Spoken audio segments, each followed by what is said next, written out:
Front page headline screaming out of the Daily Mail this morning, greed of the NHS fat cats. What are they talking about? They're talking about 50 executives in the NHS raking in, they say, more than £400,000 a year.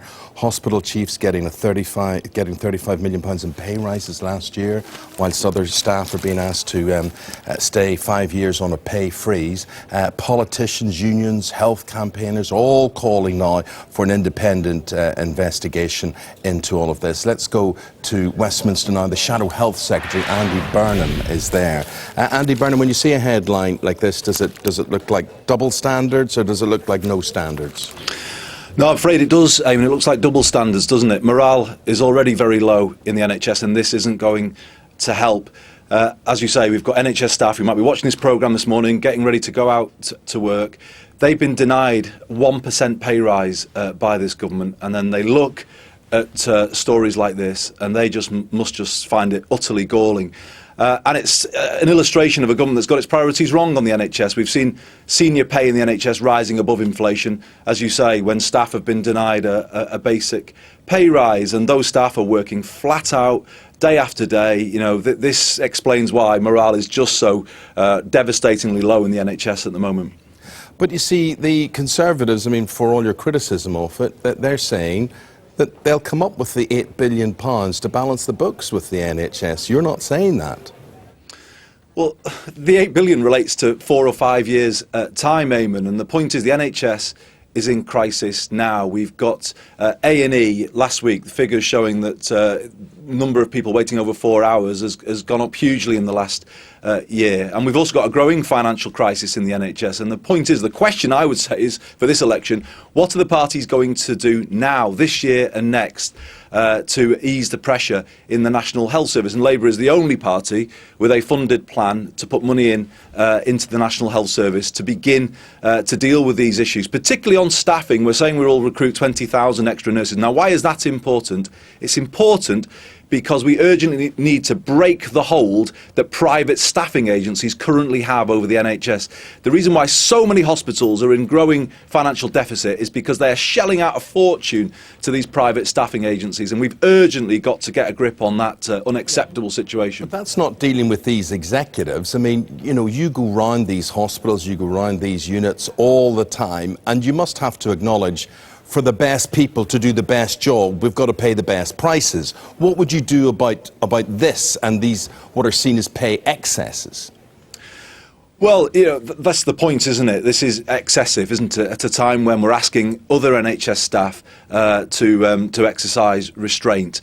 There has to be fairness top to bottom, doesn't there, Eamon, in the National Health Service? Perhaps more so in the NHS than any other organisation. People look to it to see whether it's a fair employer. People think it should be an example to others, and in this case it clearly isn't. And we've been warning for some time, actually, about excess at the top. We saw huge number of managers, thousands of managers, walk away with six-figure payoffs after the government's reorganisation, only to be rehired by new NHS organisations. Now, that is just utterly wrong. And now we see these revelations today. So what will I do? Well, we have to have an investigation, don't we, into this? Because, you know, if there has been any abuse, then it has to be tackled. But more than that, we just need fairness right the way down. And I've said that we'll bring back the independent pay review body so that we get fairness into staff pay again. You know, to have staff denied 1% when it was recommended, and actually when the government had promised it, it was just a kick in the teeth for staff who are just, as I say, pulling out all the stops to keep the NHS going in difficult times. Talking about fairness, being kicked in the teeth, being abused, the SNP. Do you feel you're being abused by them? I say this, basically, their manifesto is being launched today, and they are being portrayed, and Nicola Sturgeon's portraying them, as a party that can deliver policies on a UK-wide basis if it holds the balance of power in a hung parliament. How much damage is that perception doing you? Because you know what the image, I mean, when she's saying holding the balance of power, she means cozying up to Labour. Well, I find it interesting, isn't it? We've got the SNP posing as the friends of Northern England today. Well, only a few months they were trying to cut themselves off from us. So I think people will see the change of tune here. But, you know, it's the Tories, isn't it? The Tories are desperately talking better together and then say now to her, well, look, we are together, but you just stick north of the border. Well, I think what we've got going on in this election campaign is a bit of an unholy alliance here, haven't we, Amy? We've got the Tories desperate to talk up the SNP and all of the posters that they're doing. At the same time, that suits the SNP's purposes. What I think it shows is the growing feeling in the Tory ranks that their campaign is flatlining, and they have to constantly talk this up. We're out there saying that the Labour Party... We're talking about the SNP, and we're talking about, when we saw the debates the other day, Nicola Sturgeon was like a woman rejected for a date going to the prom, and she says to Ed, "You'll regret this, you'll be sorry, people won't forgive you this." Would you be prepared to say she needs you more than you need her? Well, Nicola Sturgeon got a very clear answer, didn't she, from Ed Miliband, and that's because we are fighting for a Does she need majority you more than you need her? Labour government. Well, if people want to vote for a Labour programme or a Labour Queen's speech, that's up to them. We're fighting to get as many Labour MPs into Parliament as we can, and to get this country back on the right track, and indeed the National Health Service. And that can only be done if people put Labour MPs into Parliament. We can only get rid of Mr Cameron's Health Act, the act that's privatising the NHS, if we have Labour MPs in Parliament. Cameron, I'm talking about Miss Sturgeon. Does she need you more than you need her?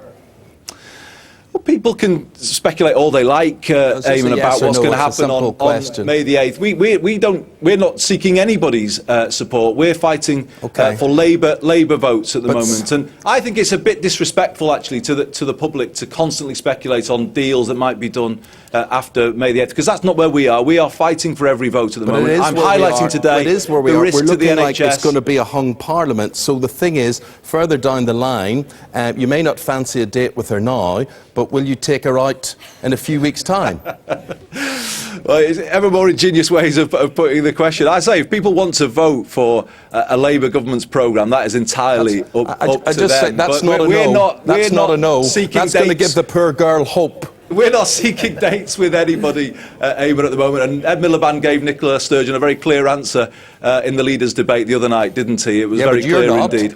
You're not giving me a clear answer. Well, I'm saying very clearly we're fighting for a majority Just Labour say those government. words. No, Nicola, I'm not going out with you. We're not doing it, Nicola. It's not going to happen. Let it go.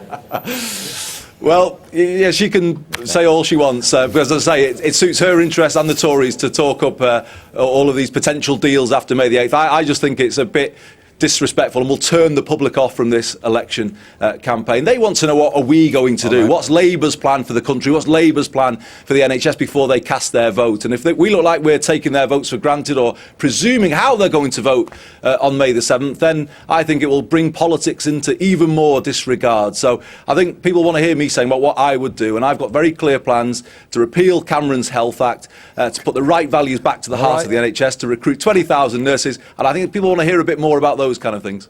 OK. Shadow Health Secretary, thank you very much indeed. We'll leave it there. Thank you. Thank you.